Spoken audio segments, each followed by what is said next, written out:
Good afternoon student. आज हम पढ़ेंगे टोंग टेस्टर के बारे में। टोंग टेस्टर का यूज़ पढ़ेंगे, कैसे बना होता है वो पढ़ेंगे, क्या क्या मेजर करते हैं वो पढ़ेंगे और कैसे मेजर करते हैं वो पढ़ेंगे।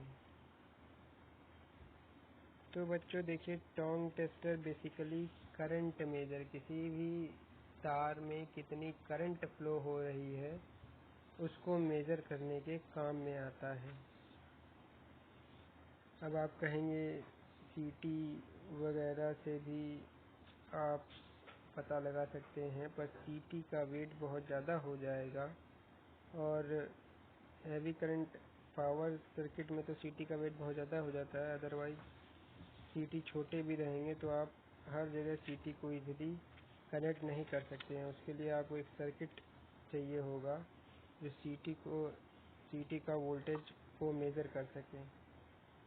तो बच्चों देखिए, टोंग टेस्टर का पहले कंस्ट्रक्शन पढ़ेंगे हम, फिर एक एक करके उसके बारे में कैसे काम करता है वो फिर पढ़ेंगे।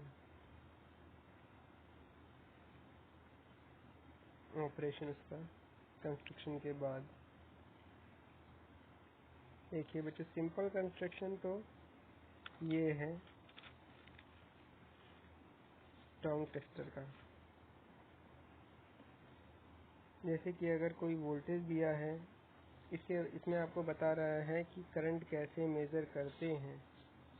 करंट जैसे सर्किट रहता है, हाई वोल्टेज सर्किट, जैसा कि पहले बताया गया है आपको। हाई वोल्टेज के केस में करंट ट्रांसफार्मर का यूज़ करते हैं। करंट ट्रांसफार्मर का यूज़ करने के लिए करंट ट्रांसफार्मर के साथ एक एमीटर भी लगाया है जो इसका जो वोल्टेज है वो मेज़र करेगा और एमीटर से रीडिंग शो करेगा।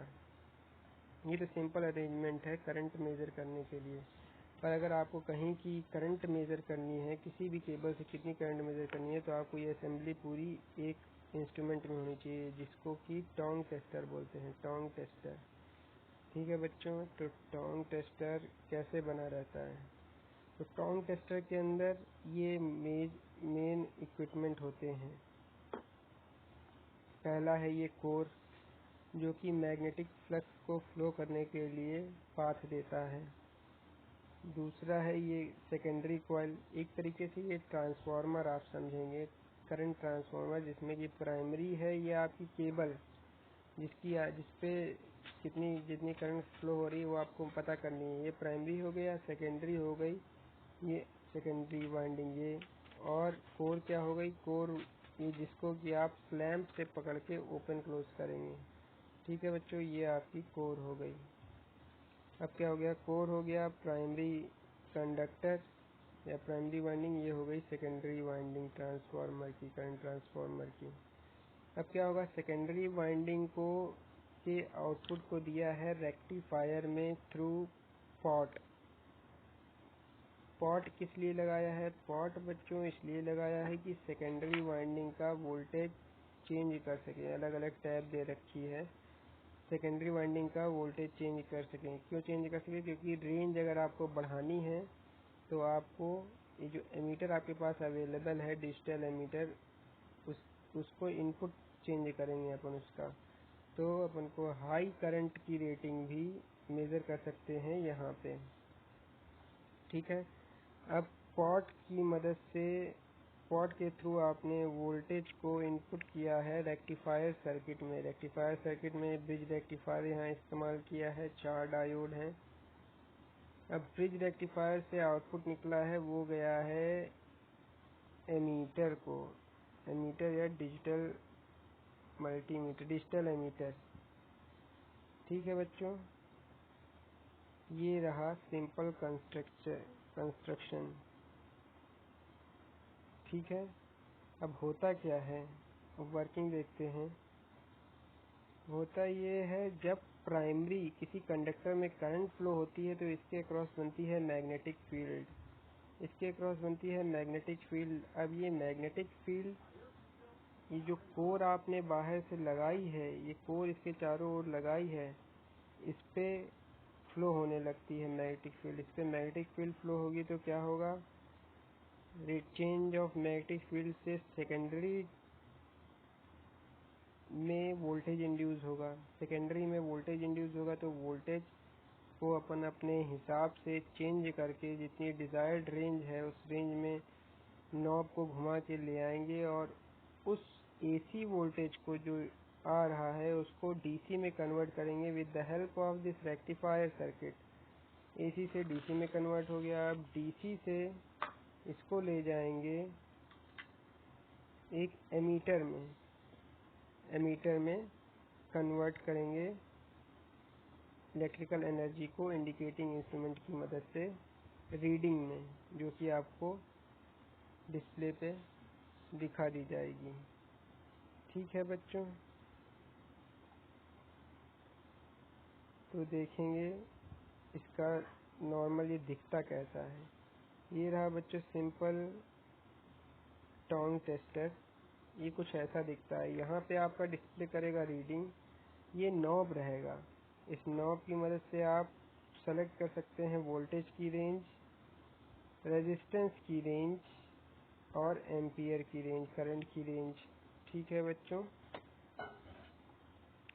दूसरा आप इससे चेक कर सकते हैं डायोड सर्किट को। किसी डायोड प्रॉपर है कि नहीं है उसको भी चेक कर सकते हैं। उसके लिए क्या करेंगे आप, जो क्लैंप मीटर है या फिर ये टोंग टेस्टर है, इसमें डायोड एक प्रोब को लगाएंगे डायोड के पी साइड में, दूसरी प्रोब को लगाएंगे डायोड के एन साइड में। देखेंगे कि वो क्या शो कर रहा है। अगर वो OL शो कर रहा है तो इसका मतलब आपकी डायोड रिवर्स बायस हो सकती है या तो खराब अंदर से ओपन हो सकती है। तो रिवर्स बायस होगी तो आप प्रोब को चेंज करेंगे। इस प्रोब को यहाँ लगा देंगे, इस प्रोब को यहाँ लगा देंगे। प्रोब चेंज करने के बाद अगर 0.6 to 0.7 फॉर सिलिकॉन डायोड अगर ये आता है आपका आउटपुट में, तो आपकी डायोड फॉरवर्ड बायस में और प्रॉपरली काम कर रही है। अगर in case of germanium PN junction diode में आपका 0.3 वोल्ट आएगा, जर्मेनियम में 0.3 वोल्ट आएगा। ठीक है बच्चों, सिलिकॉन हो गया, जर्मेनियम हो गया।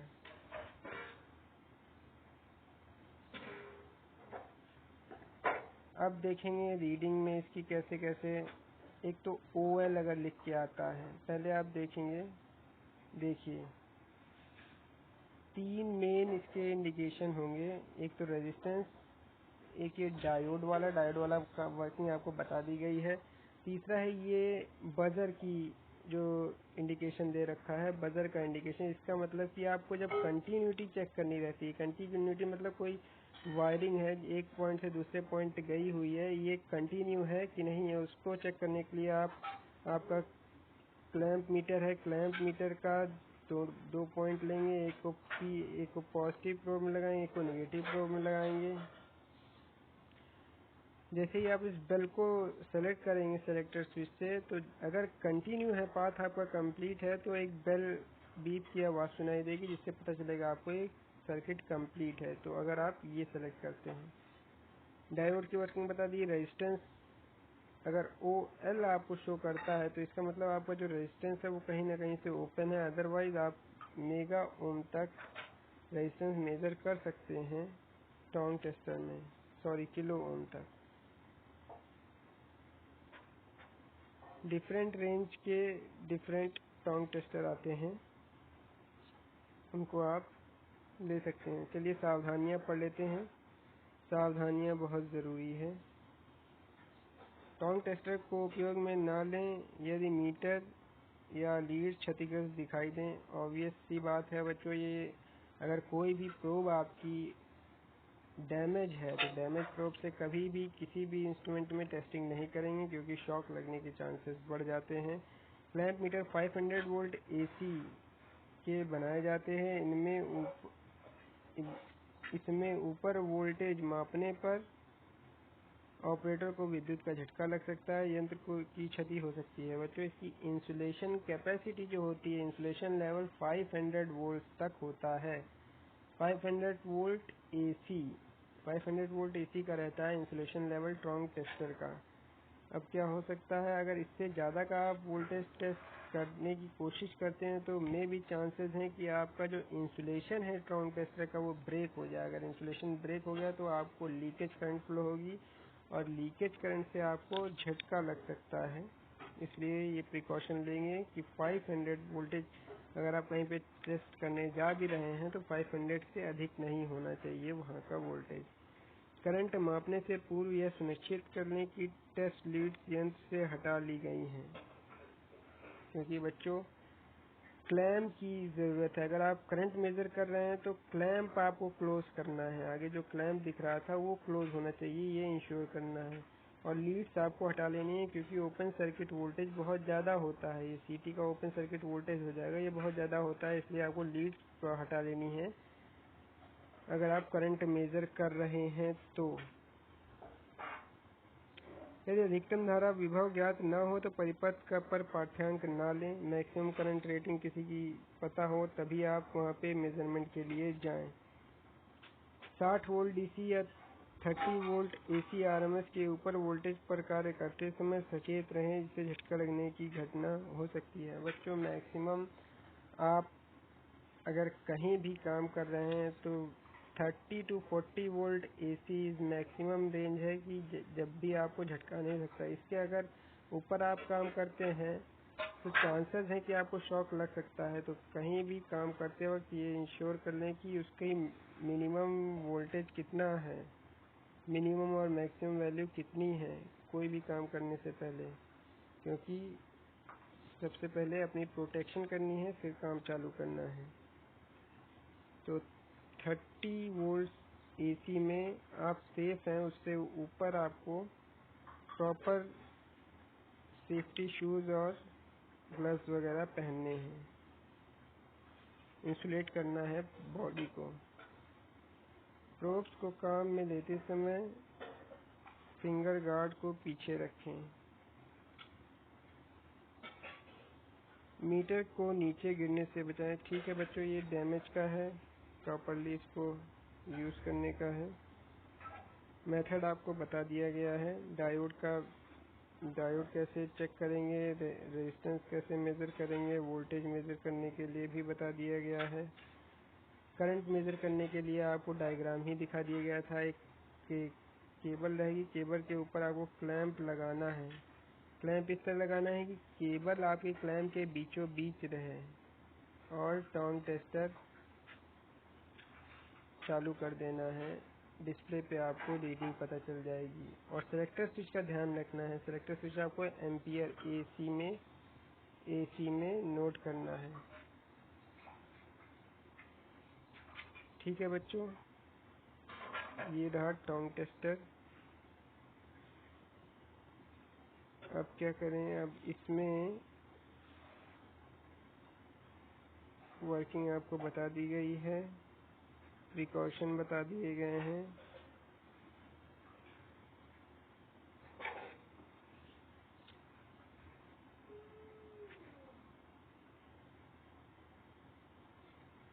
नॉब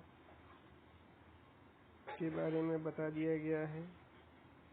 देखिए बच्चों, एक और इसमें अगर आपको वोल्टेज मेजर करने के तीन होल रहते हैं। इसमें प्रोब 2 रहेंगी, होल्स 3 रहेंगे। प्रोब इंसर्ट करने के लिए वो कौन कौन से रहेंगे, एक तो आपका कॉमन होगा, कॉमन में कॉम लिखा होगा और यहाँ पे आपको हमेशा कोई ना कोई केबल लगा के रखनी है, अनलेस आप करंट ना मेजर करो। अगर आप करंट मेजर करेंगे तो आपको सारी प्रोब्स हटानी है।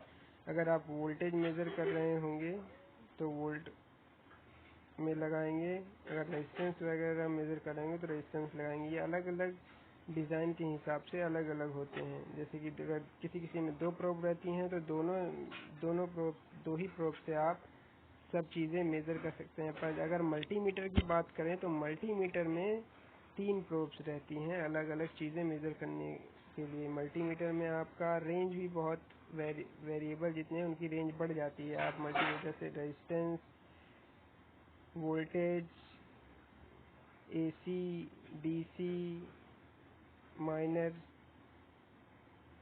करंट, एसी डीसी, रेजिस्टेंस सब मेज़र कर सकते हैं और उसकी रेंज भी ज़्यादा होती है।